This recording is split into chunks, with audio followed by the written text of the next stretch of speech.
Hello people, it's your boy Usman back again with another video. This time it's Manchester United's second leg clash against Anderlecht. The first one finished 1-1. We got their away goal. We're going to bring it back to Old Trafford. We're going to absolutely hammer them. I've got no flipping doubt in my mind. But first things first, I just want to talk about some of the things I've seen on social media and obviously other fan channels such as United Stand, Full-Time Devils obviously, and my boy Flying Pig HG. If you're watching this, G, I appreciate you. But yeah, let's just talk about some of the things that obviously they've raised up. If you're new here, by all means, free to subscribe because I do make videos regularly, and drop a like, share, and all that kind of stuff. You know, my social media is in the blue description. But let's get on to the video. And what I'm trying to say is the Zlatan Ibrahimovic debate. Do we need Zlatan? Can we play without Zlatan? You know, first things first, I just want to say Rashford's performance against Chelsea was absolutely sublime, and I think that's kind of the reason, and that's possibly basically this is why everyone's talking about it. First things first, Chelsea play a very high line. It gives an opportunity for Rashford to exploit the space in behind because he's got the pace. Could Zlatan have done that? Absolutely not. He hasn't got the pace. Let's not beat around the bush, you know. So that's probably why people think, oh, do we really need Zlatan? He would have never done that to Chelsea. But this is the thing that you need to understand. Each player offers his United a complete different sort of aspect of playing, a different dimension of playing football. You know, Zlatan offers us an opportunity to play the ball to him and obviously drop off, get people running off behind him. Rashford's lingo play is definitely not as good as Zlatan. That's, you know, it goes without bloody saying, doesn't it? Rashford gives us an opportunity to run in behind, but will he be able to do that against West Brom? Will he be able to do that against Burnley? Will he be able to do that against Stoke? Teams that sit very deep and offer no space in behind. Personally, I think he can do it, but I don't think he'll be as effective as Zlatan Ibrahimovic. You know, the reason I think that is because every player, like I said, offers us something different. If you play with just the person that runs in behind and runs through the channel, it's not really going to be, it's going to be very easy to defend against because it's very predictable. You know, I don't want to draw comparisons against ourselves and other teams, but Arsenal have been very predictable over the last maybe 5 or 10 years, hence why against the lower teams they struggle massively. You know, everyone knows what they're going to do. The tiki-taka football, they're obviously going to play the ball through the lines and try to get the ball manipulated in and around the box, and it's very easy to obviously compact the midfield and obviously tighten them out and spread them down the wings. If a team does that against us and takes us down the wings and we've got a Zlatan up front, you know, they're not really thinking, oh, there's no danger, because if we get a decent ball in, Zlatan's going to fucking bully any mother lover in the air and bloody put it in the back of the net. But obviously the likes of Rashford's not going to have the capabilities necessarily right now to hold up the ball and obviously, you know, pop it off to whoever else is around him. You know, what I will say about Marcus Rashford is, does he have the capabilities of leading the line for Manchester United? I think against Chelsea he showed exactly what he's capable of, and he's only 19. People need to understand that he's still learning and he's still developing. I don't understand why people are jumping the gun and wanting Rashford to leave the line for Man United next season and get rid of Zlatan. I don't know. I know everyone's not saying that, but I have seen quite a lot of people on social media saying, well, he's better than Zlatan, we don't need Zlatan.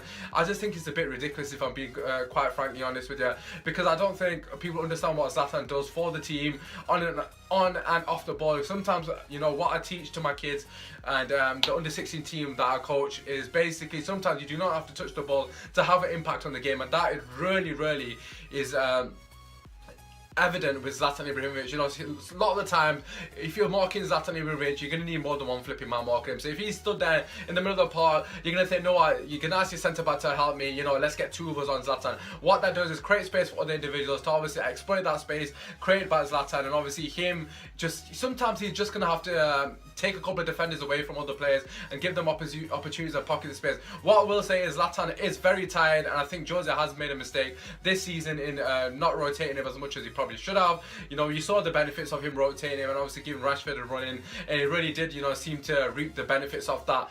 What I will say also regarding this sort of debate in general, I think it's important that we have two dimensions to our game.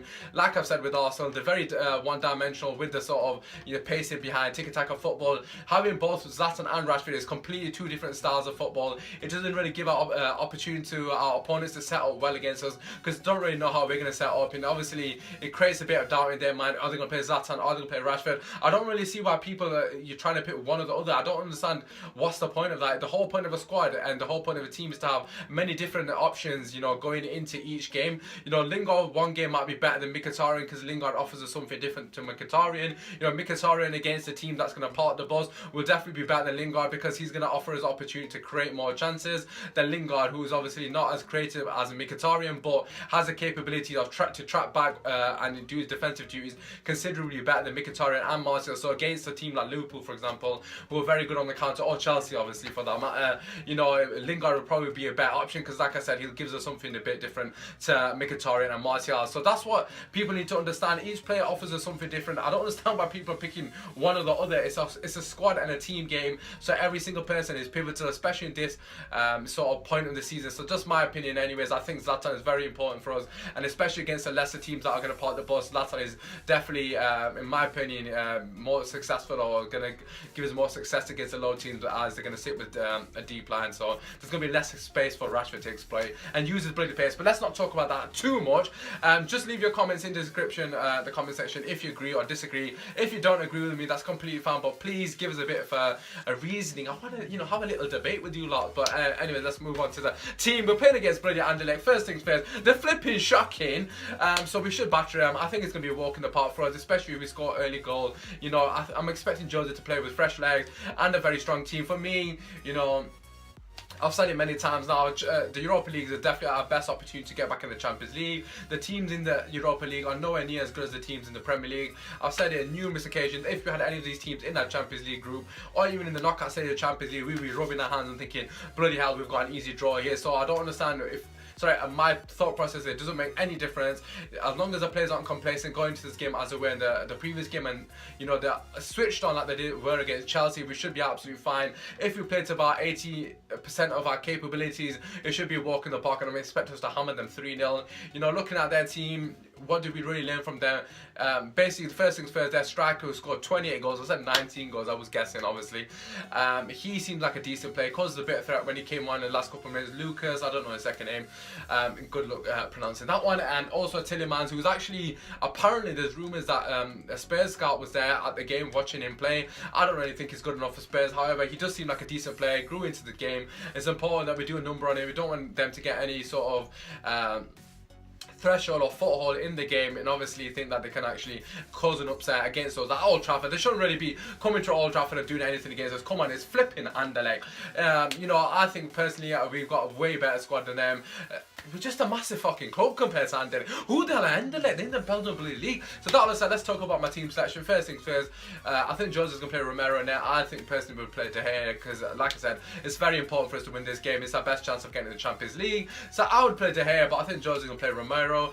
Right back, for me, it picks itself. Valencia, the centre backs pick themselves. Bay and Rojo were absolutely fantastic, all three of them really. Left back for me has to be Luke Shaw. If Jose's wanting to rotate the squad, this is a perfect opportunity for Luke Shaw to play. You know, they're not going to be they're not going to be attacking us, so most of the times we're going to have the ball. And for me, Darmian isn't as good as going forward as Luke Shaw is. I wouldn't mind if Blim plays, but if I was to have an option, it's got to be Luke Shaw for me, without a shadow of a flipping doubt. Moving into the midfield, I'm going to go for Herrera and Pogba. Herrera was absolutely fantastic. He deserves all the praise he's got in the last couple of days. I think Pogba's probably not got as much praise as Herrera. I suppose that's kind of understandable because Herrera was definitely at least a 9 out of 10. I gave him a 9. Arguably could have been higher, but Pogba for me was fantastic as well. Some of his passing is absolutely phenomenal. Honestly, it makes it look so easy, and that's probably why people don't obviously give him the praise that he deserves. But what we'll say is Pogba really needs to step up. He's going to get a lot of space against the lesser sides, especially the teams as Anderlecht. I did say he's going to flourish in this kind of game because, like I said, he's going to get time in the ball like he used to in Italy. So he's going to be able to get time to pick his head up and get those balls over the flipping top. Hopefully, you know, the players on the same wavelength and we get an early goal and kick on from that, because it's very important that we get the first goal in this bloody game. In front of them, I've got Mkhitaryan. Again, he's at a rest. Why not play him? On the right, Lingard. On the left, Martial. To be honest, I don't know if I should pick my team or if I should pick what Jose thinks. I think Jose going to go for Herrera, Pogba, Mkhitaryan. And on the right, I think he's probably going to go Rashford and Lingard and then Zlatan up front again. I like to see Martial playing again. It's fresh legs. I don't understand why he wasn't in the squad at all, but, you know, Jose doing what Jose does. Rooney also, another player that hasn't really been mentioned recently a lot. I suppose that's credit to Jose. I don't think he's injured. Let's be honest. If you think Rooney's injured and actually believes the stories, you're probably deluded. Now, I'm joking, but I generally don't think Rooney's injured. Come on, how the flip can he be injured for that long? He's done nothing. He's been in training. There's no way he's injured for that long of a period as he's not done anything. But anyways, yeah, so I'm going to go for Zlatan up top, Mickey in the cam position, free roll, whatever, Lingard on the right, and Rashford on the left, either way around, whatever. That's probably what Joe's going to do. I'd love to see Anthony Martial. By all means, leave your comments regarding your team selections in the flipping comment bloody section. But yeah, talking about the team itself, you know, it's just important that we get off to a good start. We can continue the momentum from Chelsea. You saw what we can do against a better team. You know, I was saying to one of my cousins after the Chelsea game, yes, I was very happy. Of course I was happy. You saw by my video. I was absolutely buzzing and ecstatic about that we did a number over Chelsea. But it kind of annoyed me in the same sense because you saw how they were for the Chelsea game, and you compare that to the Anderlecht game. I know it's completely understandable because even against Anderlecht, I was saying, you know, I was complacent thinking we're going to walk over them. And then you see how they are with Chelsea and how switched on there, the desire, the passion, and the fight. You know, I want to see that in every flipping game. I know it's very hard to sort of replicate something like what we did against Chelsea because that was a very high standard, and I don't really expect us to replicate that. But at least about 80% of that would be fantastic against this team. You know, the players showed how much that game meant to them. And that's important that we see that, you know, more consistently. That's when we're going to get results. When you see players fighting for the team and fighting for the manager, that's the thing that brings the fans closer to the team and actually gets us more involved in the team. And Herrera for me was pivotal in that. And a lot of people saying Ander Herrera should be captain. I would love to see Herrera as a captain for this game. I don't really know if Carrick's going to play or not, but if Carrick's not playing, I don't see who else he can give it to after that kind of performance. But we'll have to wait and see what Jose does. You know, by all means, leave your comments regarding your squad predictions, your team section, all that thing. For me, I'm going to go for a simple 2-0. I think it's going to be walking apart. They shouldn't really cause as much threat. You know, you saw from the game, the lack of quality from Anderlecht is absolute piss poor. The only way they can actually get anything out of this game is if we let them and be complacent like we were in the first leg. And obviously, we're not switched on. You know, just a fucking bit of frustration, to be honest. Their goal came from, you know, our players not concentrating. Marouane Fellaini hinting. I really hope he's not playing. Yes, I know he was fantastic against Chelsea, but do we really need Fellaini against a team that's probably going to come as part of the bus against us? We need the ball to be moved quickly, and that's why I need Mkhitaryan playing with the creative streak that he has got. I'd love to see Martial as well. But like I said, it's been your boy Usman. I hope you enjoy the game, and hopefully we're flipping through to the semi-finals, and hopefully, you know, we fucking win the whole thing. But it's your boy Usman. Enjoy the game. Come on, United!